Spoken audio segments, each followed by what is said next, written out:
Fix Google Drive unable to open document problem. So firstly, what you're going to do is hold on to the app for some time. Now tap on app info icon. Now scroll down a bit. You'll find storage option over here. Now tap on storage, and here you'll find clear cache and clear data. Simply tap on both of them. Tap on clear cache and tap on clear data. After that, simply head back and close the application. Now go to your Play Store and head over to your search bar and type in Google Drive and hit search. Tap on the app. Now see if any update is available.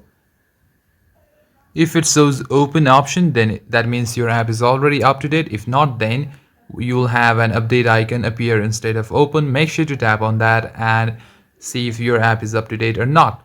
Then what you're going to do is check your internet connection. You need to have a reliable and strong internet connection in order to open large files in your Google Drive.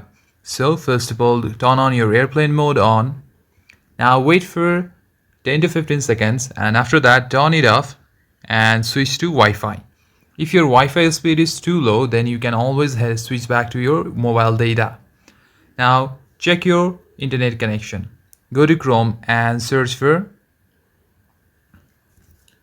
Wi-Fi speed test and tap for run speed test and wait for results. Now you need to have at least 25 Mbps to have good connection, so make sure you have that, and after that simply close the app and try reopening your unopened file on your Google Drive, and this should fix your problem. Thank you for watching this video, guys.